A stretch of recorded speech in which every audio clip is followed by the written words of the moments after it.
কোথায় বলো তো, আমি আজকে বাড়িতে ফাইনালি আমি ইন্ডিয়া আসতে পেরেছি। আমি এখন কলকাতায় নিজের বাড়িতে, which is like a big deal for me. আগে কতগুলো ব্লগসে তোমাদেরকে বলেছি যে 1.5 বছর ধরে বাড়ি যেতে পারছি না, and I really want to go home and I'm really trying to go home, কিন্তু হয়ে উঠছিল না। ফাইনালি ভগবান আমার দিকে মুখ তুলে তাকিয়েছে এবং আমি বাড়ি এসেছি। এখন একটাই টেনশন হচ্ছে যে এন্ট্রি মানে এক্সিটটা যদি বা করতে পারলাম, ইসরায়েল থেকে এন্ট্রিটা ঠিকঠাক করতে পারলেই I'll be so happy.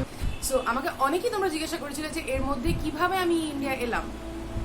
আমি ছোট করে সেই স্টোরিটা একটু বলে দিই, কারণ আমার ইন্ডিয়া আসাটা মোটেও সহজ হয়নি এবং খুব খারাপ একটা মানে সিচুয়েশনের মধ্যে দিয়ে আমি যাচ্ছিলাম। প্রচণ্ড স্ট্রেসফুল একটা জার্নি হয়েছে আমার ইন্ডিয়া আসাটা, প্রচণ্ড স্ট্রেস। এরকম সিচুয়েশনে আমি লাইফে পড়িনি। সো আমি বলবো অ্যাডভেঞ্চারি। তো প্রথমত যেটা আমি জানতে পারলাম আমার ট্রাভেল এজেন্টস এটসেট্রা সবার কাছ থেকে, যে হয়তো কারণ 13 মার্চ ইসরায়েলে ইলেকশনস আছে এবং তার আগে খুব ডিস্টার্ব চলছে, সো হয়তো ওই সময়টা ওরা যে এয়ার স্পেস ক্লোজারটা করেছে ওটা আবার এক্সটেন্ড করে দেবে। So in that case the only option is to travel via a different country. আর ডিফারেন্ট কান্ট্রি বলতে একটাই কান্ট্রি মানে প্রপারলি খোলা ছিল কানেকশন, সেটা হচ্ছে জার্মানি, ফ্র্যাঙ্কফার্ট। সো আমাকে যেটা করতে হলো সেটা হচ্ছে আমি এরকম 24 তারিখ বসে চা খাচ্ছি, সেই সিচুয়েশনে হঠাৎ করে প্ল্যান করে যে না 25 তারিখ আমাকে বেরিয়ে যেতে হবে, 25 তারিখের পরে এই উইকে আর কোনো ফ্লাইট নেই, আর নেক্সট উইকে ফ্লাইটস নাও চলতে পারে। এরকম একটা মেন্টাল সেট আপ নিয়ে আমি তাড়াতাড়ি করে, অ্যাকচুয়ালি 24 নয়, আই থিঙ্ক আমি 23 কি 22 তারিখে রাত্রেবেলা ফ্লাইটের টিকিটস নিলাম ইসরায়েল টু ফ্র্যাঙ্কফার্ট। আর তারপরে ফ্র্যাঙ্কফার্ট থেকে নিলাম এয়ার ভিস্তারা, যেটা কিনা দিল্লি হয়ে ক্যালকাটা আসবে, দুটো ফ্লাইট কানেক্টেড। সো ফ্লাইটের টিকিট নিলাম। নেক্সট স্টেপ হচ্ছে জার্মান এম্বাসি যাওয়া, জার্মান এম্বাসিতে গিয়ে জার্মান ট্রানজিট ভিসা করানো, কারণ ফ্র্যাঙ্কফার্ট দিয়ে যেতে গেলে ট্রানজিট ভিসা লাগবে। সো নেক্সট জার্মান এম্বাসি গেলাম, ওরা ভীষণ ভালো, ওদের বিহেভিয়ার আমি বলবো they are really well behaved and they are really very helpful. So আমার কাছে ইভেন অ্যাপয়েন্টমেন্ট অবধি ছিল না, আমি ওদেরই একজনকে ইমেল করে চলে গেছিলাম, ওরা আমাকে উইদিন অ্যান আওয়ার সব কিছু করে দিয়ে দেয়। জার্মান এম্বাসি খোলে অ্যারাউন্ড 7:38, আমি ওইরকম টাইমেই পৌঁছেছিলাম যখন খোলে, সেই টাইমটায় খুব ফাস্ট আমার কাজটা হয়ে গেছে। সো ওরা আমাকে ভিসা বানিয়ে দিয়ে দিল, transit visa, and the good part is they gave me a visa for 6 months। It is a double entry visa, যার একটা আমি অলরেডি ইউজ করে ফেলেছি আর একটা আমার এন্ট্রি বাকি আছে, মানে ফেরার সময় যদি লাগে। বাট ওরা আমাকে 6 মাসের জন্য ডিউরেশনে দিল, যে ইন কেস আমি যদি আটকে যাই, আমাকে যদি পরে যেতে লাগে, তো সবকিছু মিলিয়ে দেখে me a good visa. Next হচ্ছে আচ্ছা ভিসার জন্য কি লাগে। ভিসার জন্য লাগে ফটোগ্রাফ আর air ticket, passport, that's it, আর তেমন কিছু লাগে। সো আমার কাছে ফটোও ছিল না, তো লাকিলি আমার জার্মান এম্বাসি যেখানটা আছে তো তেল আভিভে, ওর বাইরে একটা ফটো শপ পেলাম, সেখান থেকে তাড়াতাড়ি করে ফটো তুলে সেটা দিয়ে হয়ে গেল। তারপরে গেলাম ওখান থেকে স্ট্রিট এয়ারপোর্টে টার্মিনাল 3-তে হচ্ছে কোভিড টেস্ট। তো সেখানে গেলাম, একটা অনলাইন ফর্ম আছে চেক টু ফ্লাই বলে, যারা ইসরায়েল থেকে ট্রাভেল করার চেষ্টা করছো আর আমার ভিডিওটা দেখছো, আমি তাদের জন্য ওই এক্সট্রা ইনফরমেশনগুলো অ্যাড করে দিচ্ছি। সো check2fly.co.il গেলে পরে সেখান থেকে তুমি অ্যাপয়েন্টমেন্ট বুক করতে পারো whenever you need, আর সেই অ্যাপয়েন্টমেন্ট টাইম অনুযায়ী you can go and do a covid test. So গেলাম, ওরা একটা সোয়াব নেয়, নিল, কোভিড টেস্ট হলো, বললো যে উইদিন ফ্রম 4 to 14 আওয়ার্সের মধ্যে রিপোর্ট পেয়ে যাবে। তো আমার হাতে টাইম ছিল, এটা 23rd, সো আমার হাতে 24th পুরো দিনটা ছিল, 25th ভোরবেলা আমার ফ্লাইট 6টার সময়। সো আমি নিশ্চিন্তে বাড়ি চলে গেলাম যে মোটামুটি সব কাজ হয়ে গেছে। আর আমি সব কিছু দেখে একটা ডেজার্টেড, তুমি বিশ্বাস করবে না এয়ারপোর্টটা কি লেভেলের ডেজার্টেড ছিল। সো এনিওয়ে সব কিছু দেখে আমি যেটা আরও বেশি করে রিয়েলাইজ করলাম যে লাগেজ নিয়ে আসা যাবে না, কারণ আমার দুটো এয়ারলাইন্স, আমার ইসরায়েল টু ফ্র্যাঙ্কফার্ট ছিল Arkia airlines, Frankfurt to India ছিল ভিস্তারা। এখানে লাগেজ থ্রু করার কোনো অপশন নেই, because I have on a transit visa, আর ট্রানজিট জোনটা ইমিগ্রেশনের এই সাইডে। So you can't go out and check in your luggage your self.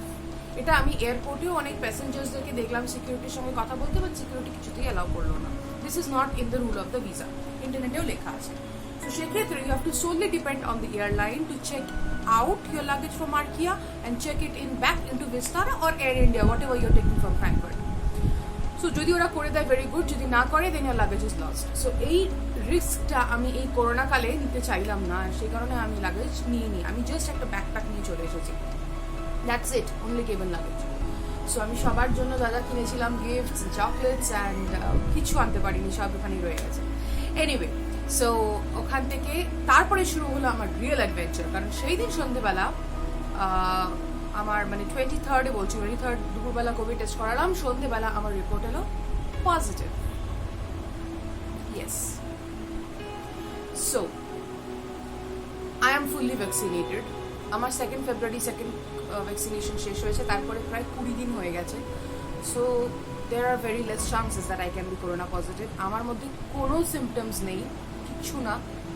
So আমাদের সকলেরই মনে হলো, আমার গাইড, আমার ল্যাবমেটস সবার সাথে ডিসকাস করলাম, সবার মনে হলো, আমার ফ্রেন্ডস, যে this might be a false positive. So we need to do a retest. But Israel গভর্নমেন্টের নিয়ম অনুযায়ী রিটেস্ট করার কোনো অপশন নেই। Once you are tested positive, তোমার পাসপোর্ট ব্লকড, তোমার মেডিকেল ইন্স্যুরেন্স অ্যাকাউন্টে সেটা আপডেট হয়ে গেছে, তোমার ইভেন চেক টু ফ্লাইয়েরই তুমি আর একটা রিটেস্ট অপশন বুক করতে পারো না, অ্যান্ড অ্যাজ পার রুল তোমাকে বাড়িতে থাকতে হবে, ইউ ক্যান গো আউট। বুঝে গেলাম যে ক্যান্সেল। 24 তারিখ সন্ধ্যেবেলা এই রিপোর্ট আসা মানে 24 তারিখ সন্ধ্যেবেলা নয়, সরি 23 তারিখ সন্ধ্যেবেলা এই রিপোর্ট আসা মানে 25 তারিখ ভোরের ফ্লাইট নেওয়া ইম্পসিবল। বাট তাও আমি চেষ্টা চালিয়ে গেলাম, কিছু যদি করা যায়।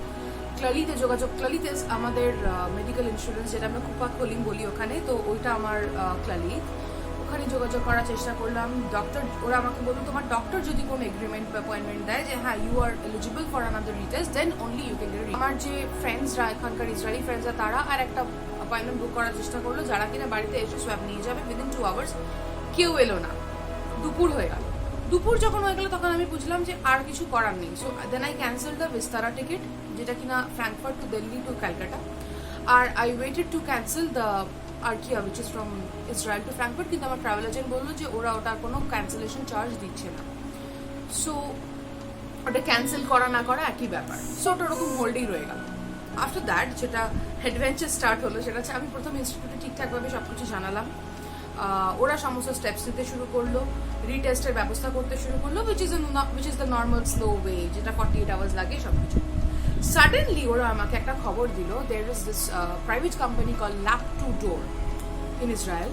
সো ওরা কি করে, ওরা এমার্জেন্সি টেস্ট এরকম অর্গানাইজ করে এবং এমার্জেন্সি টেস্ট করে থাকে, যেটা কিনা ওরা উইদিন ফ্রম 9 to 12 আওয়ার্সের মধ্যে ওরা রিপোর্টটা দিয়ে দেন।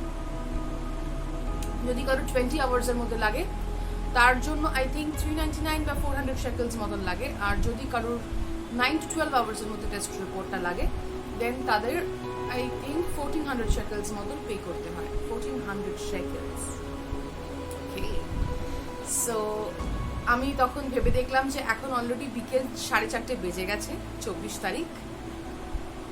25 তারিখ ভোর 6টায় আমার ফ্লাইট, উইচ মিনস আমাকে অ্যাটলিস্ট 2 ঘন্টা আগে চেক ইন করতে হবে, মানে 4টায় আমার চেক ইন করতে হবে ভোর। কোনো মানে নেই, কোনো লাভ নেই, ইটস ইম্পসিবল। মানে এক্স্যাক্টলি 12 আওয়ার্সই বাকি before I should B at the airport. So আমি এই প্রসেসটা আর নিলাম না। তখনই আমাকে আরও অনেকে সাজেস্ট করলো, যে স্পেশালি আমার গাইড, আমার পোস্টডক গাইড আমাকে সাজেস্ট করলো যে I want to give it A try, maybe তুমি হতেও তো পারে যে তুমি in time for taking your flight, test রেজাল্টটা হয়তো চলে এলো। সামহাও কিছু একটা ক্লিক করলো, আমার মনে হলো ঠিক আছে পয়সা নষ্ট হবে, বাট পরে এই রিগ্রেটটা থাকবে না যে এই চান্সটা আমি নিয়ে নিই। So I took the chance. আমি ওদেরকে বললাম যে আমার এরকম ভোর রাত্রে ফ্লাইট আছে, আমার ইমিডিয়েটলি পারলে 7 আওয়ার্স, পারলে 6 আওয়ার্সের মধ্যে টেস্ট রেজাল্ট চাই। ওরাও ট্রাই করলো, ওদেরকে বুক করার 3 ঘন্টার মধ্যে ওরা সোয়াব নিতে বাড়িতে আসে। ওরা মোটামুটি 1.5 থেকে 2 ঘন্টার মধ্যে চলে এলো, সোয়াব নিয়ে গেল, আমাকে বললো যে রাত্রিবেলার মধ্যে পেয়ে যাবে। এরপরে হচ্ছে হিস্ট্রি। এরপরে আমার স্ট্রেস লেভেল যেখানে গেল, বিকজ ব্যাপারটা এরকম হচ্ছে যে যদি ওই টেস্ট রেজাল্টটা টাইমের মধ্যে আসে এবং নেগেটিভ আসে, দেন আমি ওই ব্যাকপ্যাকটা নিয়ে বেরিয়ে যাচ্ছি, আর নয়তো I have to just go back to bed and sleep. So এখানে একটা এত বড় মেন্টাল স্ট্রেস, সেটা আমি ঠিক বলে এক্সপ্লেন করতে পারবো না। So anyway I am thankful যে ওটা ওভারকাম হয়ে গেছে। সো তারপরে the thing that we did is that টেস্টটা করে নিয়ে গেল, এবং তারপর থেকে I continuously try to contact them through there customer care services, and I try to contact them through there helpline numbers. ওদের যে অফিস সেখানে ফোন করার চেষ্টা করলাম, বাট আমাকে কাস্টমার সার্ভিস বললো যে 11টা পর্যন্তই ওদের অফিসটা খোলা থাকে। তখন আমি আরও নার্ভাস হয়ে গেলাম যে 11টার মধ্যে তো আমার যদি রিপোর্ট না পাই, ইট মিনস যে আর পাবোই না। সো তারপরে যে আমার সোয়াব নিয়ে গেছিলো তার সঙ্গে কথা বললাম, সব মিলিয়ে আলটিমেটলি 12টা বাজে, তখনও পর্যন্ত কোনো রিপোর্ট পাইনি। তার 3 ঘন্টা পরে আমাকে বেরোতে হবে ফ্লাইটের জন্য, if I am to take the flight, 3 থেকে 4 ঘন্টা পর। সো আমি ভাবলাম যে আমি জাস্ট শুতে যাই, বিকজ আই নিড রেস্ট। আমি 2-3 রাত্রি ঘুমাইনি ঠিক করে, আই নিড রেস্ট। সো তখন আমি শুয়ে পড়লাম। আমি অ্যালার্ম লাগালাম 2:30-এর সময়, যে 2:30-এর সময় উঠে আমি দেখবো টেস্ট রেজাল্টটা এসেছে কিনা, রাত্রি 2:30-টে। সো শুয়ে পড়লাম, আর 2:30-এর সময় উঠলাম, উঠে দেখলাম টেস্ট রেজাল্টটা আসেনি। সো ওই সময় যে স্ট্রেসটা হচ্ছে, কারণ 2:30 পরে আর সময় নেই, ম্যাক্সিমাম 3টে, 3-3:30-এর মধ্যে আমাকে বেরোতেই হবে। সো আমি জাস্ট ফোনটা নিয়ে একটু ফিল্ডিং করছিলাম, এদিক ওদিক মেসেজ করতে করতে 10-15 মিনিট পর ঠিক 2:49-এ আমার কাছে ইমেলটা ঢুকলো, টেস্ট রেজাল্ট নেগেটিভ। আমি ওই যে তখন তড়াক করে উঠলাম বিছানা থেকে, উঠে কীভাবে যে 15 মিনিটের মধ্যে রেডি হয়ে কীভাবে যে বেরিয়ে গেছে, বেরোতে হবে, টেস্ট রেজাল্ট নেগেটিভ। সো ওই তখন বেরোলাম। তারপরে তো নর্মাল প্রসিজিওর, আমি গেলাম, চেক ইন করলাম। আমি তো লাগেজ নেই, সো চেক ইন করতে খুব বেশি সময় লাগলো না, কিন্তু অনেকটা লাইনের পিছনে ছিলাম, যে কারণে প্রায় শেষের দিকে চেক ইন হয়েছে আমার। তাছাড়া যেটা প্রবলেম হলো সেটা হচ্ছে, আমি যখন এক্সিট করতে যাচ্ছি ইমিগ্রেশনে, আমাকে এক্সিট পারমিট দিচ্ছে না, আমার পাসপোর্ট স্ক্যান করে ক্রস দেখাচ্ছে ইমিগ্রেশন কাউন্টারে। তো তখন আমি ইমিগ্রেশন অফিসারের কাছে গেলাম, সে তখন আমাকে বলছে, you tested positive for corona on 23rd, how can you leave Israel now? যেহেতু ল্যাবরেটরির টেস্টটা প্রাইভেট টেস্ট ছিল, এটা অটোমেটিক্যালি আপডেট হয়নি আমার মেডিকেল ইন্স্যুরেন্স বা আমার পাসপোর্টে। আমার পাসপোর্ট তখনও ব্লকড। তো তখন আমি ওনাকে সব কিছু রিপোর্টস দেখালাম, আমি আমার ভ্যাকসিনেশন সার্টিফিকেট দেখালাম, দেখিয়ে বোঝালাম যে look, I may be false positive and on this basis I should be allowed to go, কারণ আমার নেগেটিভ রিপোর্ট এসে গেছে। সো তারপরে উনি আমাকে এক্সিট পারমিট দিলেন, আর তখন আমার ফ্লাইট ছাড়তে বাকি অনলি 8 মিনিটস। কোনো মতে ইমিগ্রেশন গেট থেকে আমি ছুটে, মানে লিটারালি ছুটে শাটল বাস ধরে ফ্লাইটে উঠে ভাবলাম যে ভাই, এবারে আমি এখন সিরিয়াসলি যাচ্ছি, আমি এখন ফ্র্যাঙ্কফুর্ট যাচ্ছি।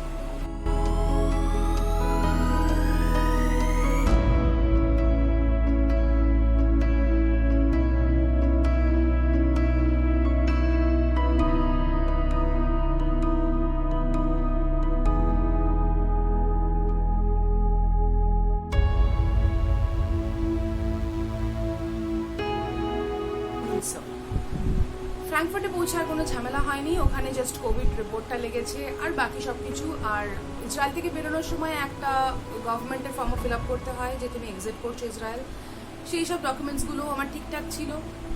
ফ্র্যাঙ্কফুর্ট পৌঁছে একটা ডকুমেন্ট ফিল আপ করতে হয়েছে, সেটা হচ্ছে এয়ার সুবিধা বলে, ওটা ইন্ডিয়ান গভর্নমেন্টের ডকুমেন্ট। তুমি যে ইন্ডিয়া এন্ট্রি করছো তার আগে ওই ডকুমেন্টটা তোমাকে ফিল আপ করতে হবে। সো ওই সব জিনিসগুলো হয়ে গেল। দিল্লিতে আসার পরে একটা ম্যান্ডেটরি কোভিড টেস্ট ওরা করলো, যেটা কিনা পার পার্সন 800 রুপিস চার্জ। বললো যে 4 to 6 আওয়ার্সের মধ্যে রিপোর্ট এসে যাবে। আমি ইন্ডিয়া এসেছি এখন মোটামুটি ফিউ ডেজ হয়ে গেছে, আমি এখনো রিপোর্টটা পাইনি।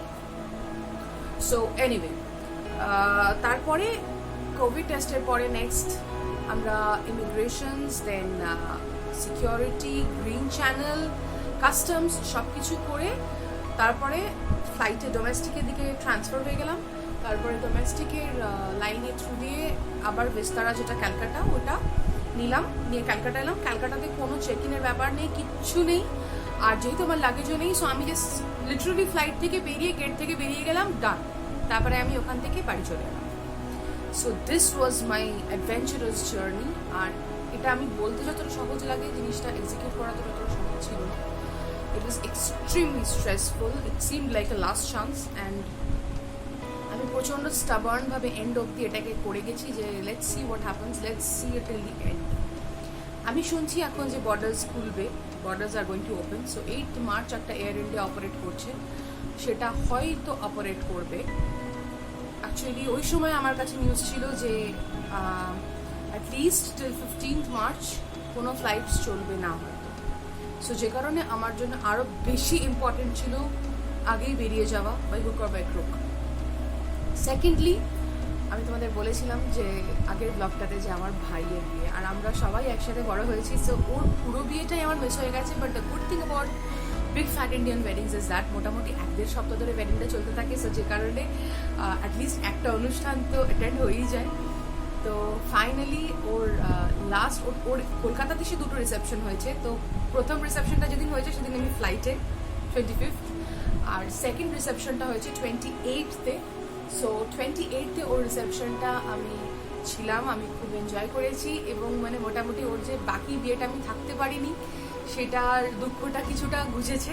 সবার সাথে দেখা হয়েছে, মজা করেছি, আমরা খুব সাজগোজ করেছি, খাওয়া দাওয়া করেছি, it was a lot of fun. And finally বাড়ির সবার সাথে দেখা হওয়াটা এটা একটা খুব খুব খুব বড় ব্যাপার, এটার জন্য এতদিন ধরে ওয়েট করেছিলাম। আর এখন তো ব্লগস আসতে থাকবে related to my stay here at home, to my stay here in Kolkata, কী করলাম, কারণ এখানে তো খুবই মজা করছি আর সবার সাথে দেখা হয়েছে, এটা একটা খুব বড় ব্যাপার। So stay tune to my channel, ভালো লাগলে সাবস্ক্রাইব করো। যে কোনো প্রশ্নের জন্য please write in the comment section, আমি অবশ্যই উত্তর দেবো। অ্যান্ড সকলে ভালো থেকো, make good choices, make good decisions, and wish you all the best. Bye.